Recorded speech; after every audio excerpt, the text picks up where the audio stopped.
The MG XPower SV-R, the car that would remind the world what MG was all about. This is how you remind me of what I really am.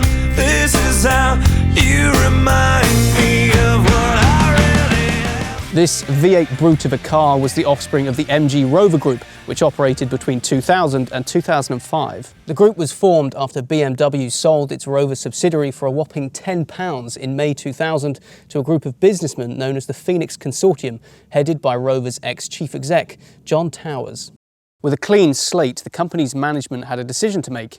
What do we do now? Do we prioritise and iterate on our existing line of family cars like the Rover 45?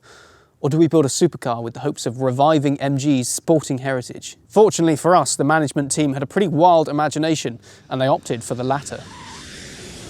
Our story then takes us to the mighty US of A, where American business owner Shel Cavalli, who'd made a name for himself importing British cars into America, was busy working with Italian carmaker Di Tommaso on the Mangusta. This cheeky little chappie.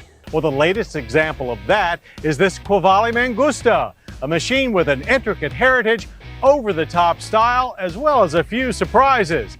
In other words, now that's Italian.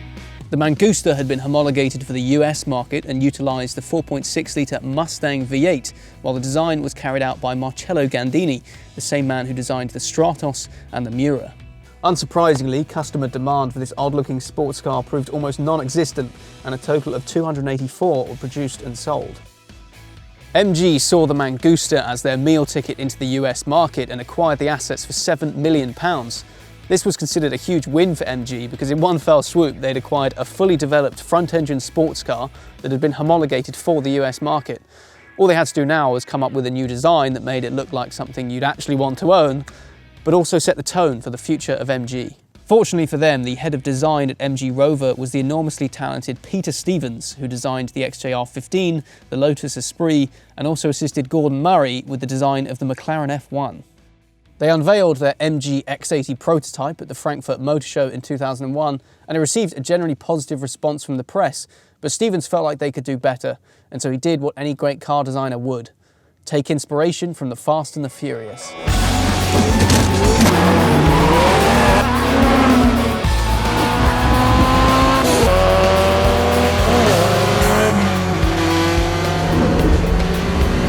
Stevens has publicly stated that the film was a source of inspiration to him when he was redesigning the car, and the result was far more aggressive than anybody had anticipated, but it was a clear statement of intent from MG. The revised model was revealed to the world on the 22nd of October 2002, and the sheer boldness of the design and the breadth of changes in just 1 year made quite the impression. Mechanically, the base models used the 4.6-litre Ford modular V8, which produced 320 horsepower, and the use of carbon body panels helped the car achieve a top speed of 165 miles an hour and a 0 to 60 time of 5.3 seconds. The SV-R model we have here features the enlarged 5-litre V8 tuned by Roush and puts out around 385 horsepower, although some sources claim that number is actually nearer 410.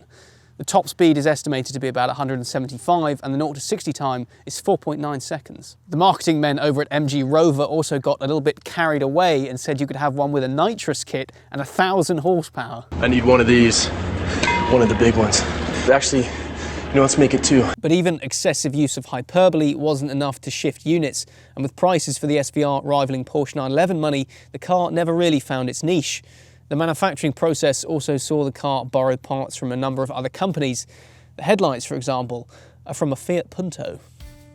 Just 82 cars were produced, with 42 being the SV-R model, and sure enough, in 2005, the company was liquidated and sold off to the Chinese Nanjing Automobile Corporation, and the XPower SV quickly disappeared from memory.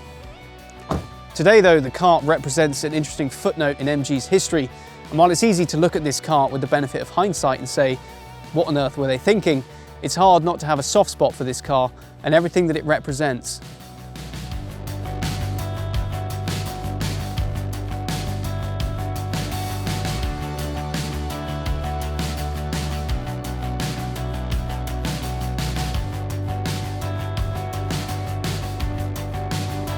Thank you so much for watching this video. Please hit that like and subscribe button and let me know down below in the comments what you think of the XPower SV. This car is also currently for sale with DM Historics and available to view on Custodian, so make sure to check it out. And do check out Custodian as well for all your car related needs, whether that's insurance, you're looking to buy a new car, or you're just looking to manage the ownership of your current cars. I'll leave all the links down below in the description. Thank you very much for watching, and I'll see you in the next one.